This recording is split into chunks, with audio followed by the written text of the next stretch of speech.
last time we had Drew Butler on, I was like, out of all the guests we've had in 9 months on this show, just the way he approached betting, I'm like, this dude is like the rest of us. He is a degen in a good way. Drew Butler, former Georgia, and in a great way. NFL punter. It's all legal. 92.9 The Game. Host at Drew Butler on Twitter. I hate to start with something so basic, but we've been obsessing over Mike Tomlin all week. Okay, so please humor us for a second. I know you spent a season there in Pittsburgh. I said, like, if I had somebody that I wanted to give a speech at my wedding or help me with my accounting or coach my football team, I feel like the guy can do anything. Can you give us an idea or a look into Tomlin's personality? Yeah, I was very fortunate. My rookie season was in Pittsburgh with Coach Tomlin, and then spent about another 8 months there leading into the 2013 season. And then I went to Arizona with a ton of Pittsburgh coaches. Kind of that migration happened, so a lot of the same Tomlinisms. But I think the number one thing I was most grateful for in my first foray into the National Football League is that there is no gray area with Coach Tomlin. I mean, you walk into the building each and every day. Everybody knows what's expected of them. As he says, and it's true, the standard is the standard, and that just shows each and every season in Pittsburgh. He's doing a hell of a job this year. And I think I was on with Mitch and Paulie before the season, and I was like, I think Coach Tomlin could be a real player for Coach of the Year in the NFL, and it's looking that way, what he's been able to do. And then, of course, with the firing of Matt Canada, the first time since 1941, I think the Steelers have made a coordinator or a head coaching change in the season. It's just remarkable, and the Steelers' schedule is very favorable heading into the home stretch of this season. Drew, just quickly, he's 12-1 them all, Coach of the Year. If he wins that division, I totally agree with Drew. Like, imagine. And Campbell is so short at plus 140. So, again, Tomlin, 12-1. Go ahead, Amal. Yeah, just to build upon your point, Patrick, and Drew's point, I don't understand, guys. Help me understand why Dan Campbell is such a prohibitive favorite when this team was expected to potentially win the division. I don't know where you guys come out, but I thought this could be the year that Pittsburgh doesn't get to 500. They are mathematically 2 games from automatically being 500. 7-4, are you kidding me? How about the game they stole against the Ravens this year in Pittsburgh? This guy just wins. I mean, it's like he's got a sack of potatoes at quarterback, and it doesn't make a difference.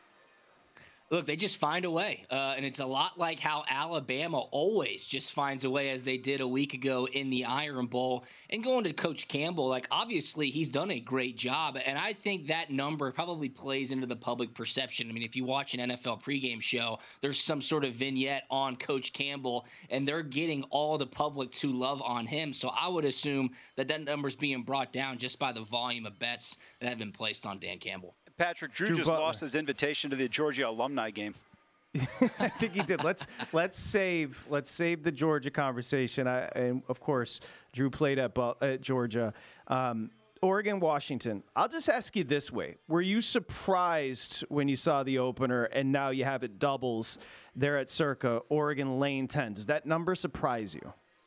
Yeah, it definitely does. I mean, that just feels like too big of a number, and it's one where, you feel like something's up. You feel like they're just begging you to take the points, and sometimes you can see those spots from a mile away, but what Washington's been able to do, again, finding a way. I saw a comparison this past week to what TCU did a year ago on their way to making the national championship game. They were just finding ways to win games, and that does count for something. And you look at that Week 6 matchup when Dan Lanning admittedly left a ton of points on the field and Oregon ends up losing that game by 3 points.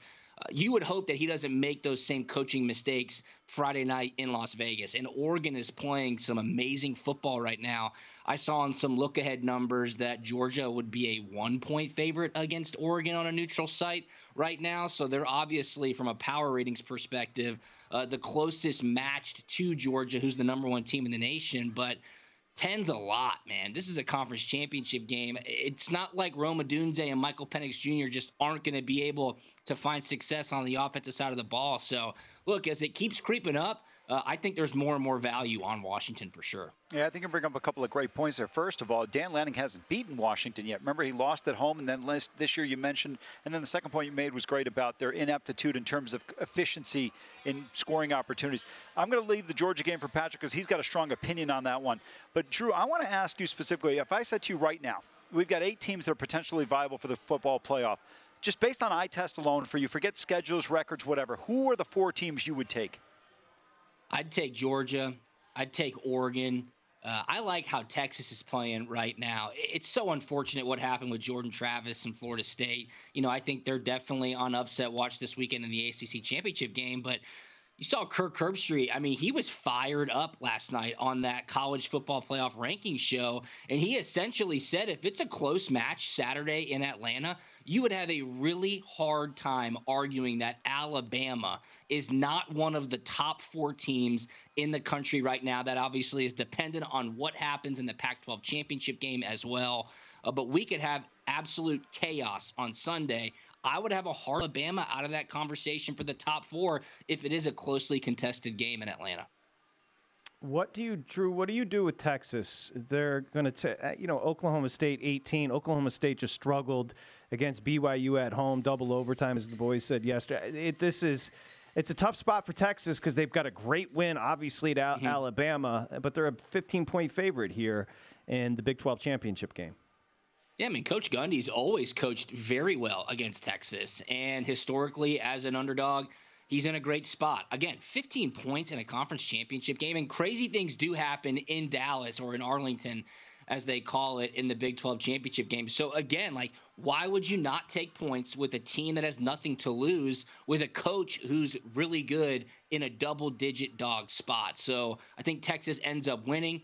Obviously, there's no look-ahead spot. They've got to win to have any chance of getting into the college football playoff. But you would think Oklahoma State kind of throws everything at the Longhorns, and I think certainly they can keep it within 2 touchdowns. I want to ask you specifically about Kirby Smart. He spent 8 years as the DC at Alabama. No great defensive coordinator stays at any program that long. Is that what you think has helped, among other things, propel him to the success he's had at Georgia?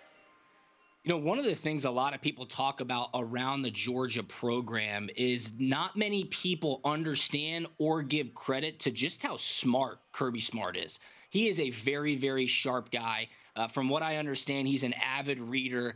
A lot of assistants of Nick Saban have tried to go be a head coach, and they haven't necessarily found a lot of success. I think that a lot of credit should be given to Kirby Smart for taking the things that he's learned from Nick Saban and then implementing them at the University of Georgia. It's not like he took over a bare cupboard. I'm not trying to say that whatsoever, but he got the administration to buy in. He got full buy-in from the boosters and the fan base, and he found the right spot for him. If you remember that season, that's when Steve Spurrier had resigned mid-year. This is 2015. Coach Richt was let go right after the end of the regular season at Georgia because Georgia knew it was their opportunity to go bring an alumni back to be the head coach, and that, of course, was Kirby Smart. So South Carolina was circling the waters, Patrick, to hire Kirby Smart that offseason, and Georgia made the decision, and it proved out to be timely and right for both parties of releasing Coach Richt and bringing Kirby Smart in, and it's crazy to think that was 8 years ago. Why would you want Kirby Smart when you could get Will Muschamp? Are you insane? Well, now they have them both. There you go. Will Muschamp. Hey, you see the clock. A minute and a half. I want your take on Labby at Mississippi State, Jonathan Smith at Michigan State, and A&M Elko. I like the hire with Jeff Lebby, a guy who was at Ole Miss with Lane Kiffin, so he understands the state of Mississippi, obviously had tons of success at Oklahoma as well. That fan base enjoys a high-flying offense, so I think that's a great hire. We'll be interested to see what he does at the portal. Jonathan Smith, I don't blame him at all. I mean, with where Oregon State's at in the Pac-2 right now, it's the right time for him to make that jump and get into the Big Ten. And then Coach Elko, I love the stats about Jimbo Fisher's success with Elko as the defensive coordinator, and then without Elko, he certainly had something cooking there in College Station. Hopefully the expectations are reasonable for him. Yep, 100%. They fell apart after Elko left. That's a great point.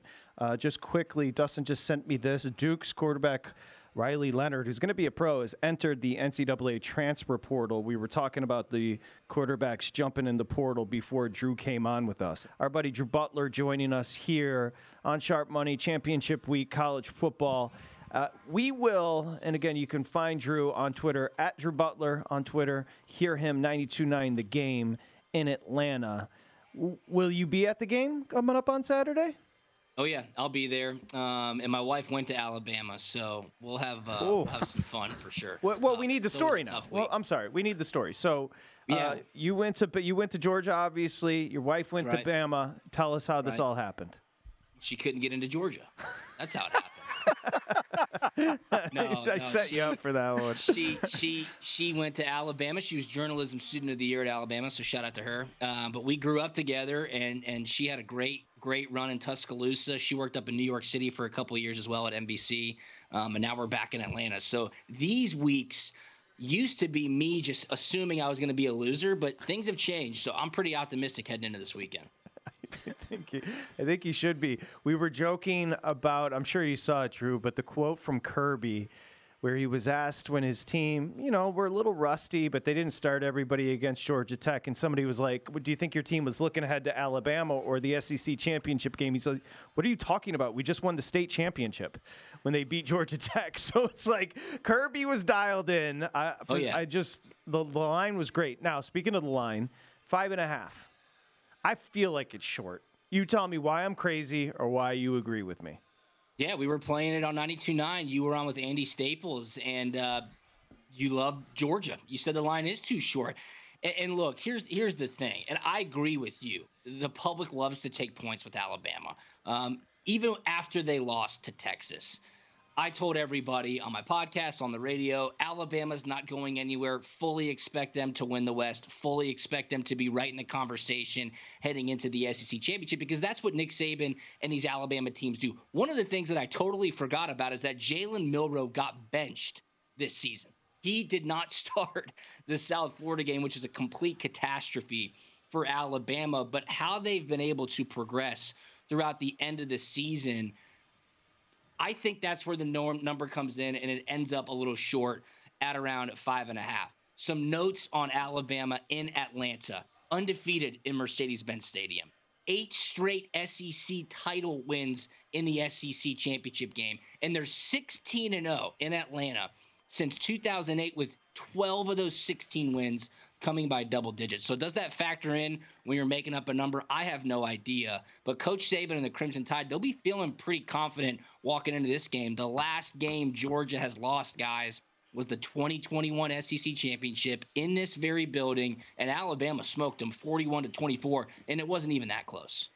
Drew, when you look at the Georgia defense, not as dominant as the last couple of years, but what do you like about this team and the challenges they could present?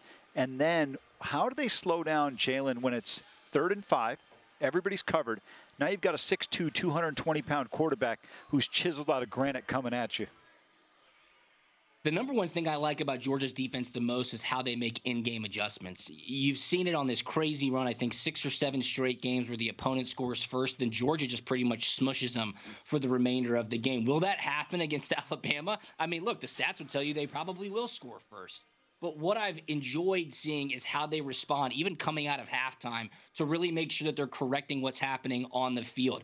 The biggest thing for Georgia's defense is they have to slow down Jalen Milroe. If they slow down Milroe, this game may not be close at all. But what's been vulnerable about Georgia all season long is their perimeter defense, right? When teams get on the edge and then stretch up the field. And the other thing that's really been a vulnerability for Georgia is athletic quarterbacks. It showed against Auburn as well when Peyton Thorne ripped off an 80-yard touchdown run. And obviously Jalen Milroe is going to be licking his chops. So how are they going to scheme up slowing down Jalen Milroe, who's been on an absolute tear over the last 8 weeks? I honestly have no idea. We're all going to find out at the same time, but it's no secret, guys. Georgia's going to do everything they can to keep Jalen Milroe in the pocket and make sure he doesn't get out, because when he does get out, everything else breaks down. And he is such an elite athlete. He can get downfield so fast. I thought it was funny when Coach Smart in his weekly press conference likened him to a stronger, faster Lamar Jackson. I was like, wow, that's pretty high praise right there. Amal, you love Jalen Milroe. He is. Trust me, there's no bigger fan. He is not even in the same ballpark as far as speed as Lamar Jackson. He's definitely stronger. I think that's Coach Smart maybe playing into some of that rat poison for Nick Saban. But let me say one more thing, and I know it's tough, especially in college football, the transitive prop. 4 common opponents all season long. Let's just go through them. They each played Ole Miss at home. Georgia beat Ole Miss by 35, Bama by 14. They each played Auburn away. Georgia won by 7, Bama won by 3. They played Kentucky. Georgia won by 38. Bama won by 28. Then they each played Tennessee. Georgia won by 28. Bama won by 14. So in 4 common opponents, Georgia had a much better win percentage or win separation than Alabama did. If that's worth anything, I just found that to be interesting. I think it's a great point you make. Look, Patrick loves Georgia in this game, and it's hard to argue against him in this one. And for me, it's not about Saban. Maybe I'm comparing them too much to the last 2 years where they were so thoroughly dominant. I feel like Milroe, I'm going to tell you, I learned this in a game in the mid-'90s. You have to have a quarterback who's mobile in today's college athletics for the last 25 years. And that's where I feel like Milroe's, where he's the difference maker. And Drew, to your point about the South Florida game, I thought he put in Tyler Buckner and Simpson to tell everybody in Tuscaloosa, shut the hell up. Jalen Milroe is our quarterback because you know what I have behind me. So stop complaining about Jalen Milroe. I honestly would not put that past Nick Saban, and it proved out to be exactly right, and it reignited Jalen Milroe heading into the second half of the season. One of the last things I'll say, and this could open up a whole new conversation, is I keep seeing everybody on Twitter saying, how is Washington the third-ranked team? They're a 9.5-point underdog this weekend. Do we forget that Texas was a touchdown underdog and beat Alabama on the road by 10 points? For the life of me, I cannot understand that conversation when you're looking at the other side, of which it negates it almost immediately. I love the point Patrick he just made. I want to ask you one follow-up question. Patrick and I love Rome Odunze for Washington. He's a stud. We think he's right there with Marvin Harrison, and I went to school at Ohio State. But, Drew, don't you think, to your point you made earlier, Washington, where should they be this discounted? 10 points in a dome? No weather? Michael Penix is going to be sitting there throwing darts. I could not agree more. I wonder what they're understanding from Tosh Lupui and Dan Lanning and this Oregon defense, who are fast and physical. Rome Odunze is one of the best wide receivers in all of college football, and not to discount Marvin Harrison Jr. at all. I mean, he's one of the best players in the nation. There are a handful of wide receivers who have put up some amazing numbers, but week in and week out, a guy like Rome Odunze is one who you could say is definitely a game breaker. So in that situation, inside in Vegas, Friday night, look, they're undefeated. I mean, we could have a undefeated Pac-12 champion in Washington. Amal, you're talking me into it. I just think that's too many points to pass up. Where are you on the Florida State conversation? Let's say they beat Louisville.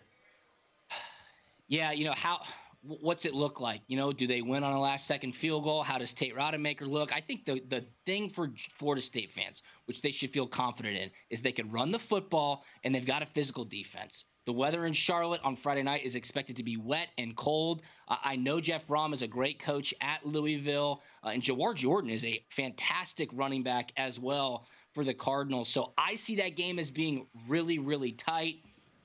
It stinks, but I think Florida State, even if they win a close one, could be on the outside looking in. I don't think they should be on the outside looking in, but you're already starting to read the tea leaves of the committee, of the talking heads on ESPN, already trying to set up a scenario where they say the 4 best teams should get in, which you can't really disagree with. And they're trying to make the argument that without Jordan Travis, Florida State is not one of the 4 best teams right now. Drew, at the end of the season, does Kirby and company accomplish what nobody's done since the mid-1930s Minnesota, or do you have somebody else winning it all? If they win on Saturday, I think it sets up extremely well for them. I think Texas would be a great matchup for Georgia, and I think Florida State would as well in the Sugar Bowl. And then you're facing off against a Michigan or an Oregon or Washington. Even if it's Michigan and Oregon, those are 2 teams that are set up very similar to Georgia, and it's just tough to out-Georgia Georgia. I know that sounds pretty weird, but it's what they've created. It's the depth that they have. It's the expectations and experience that they have in these spots. So get past Saturday and get into the playoff. I really like Georgia's chances of getting a three-peat.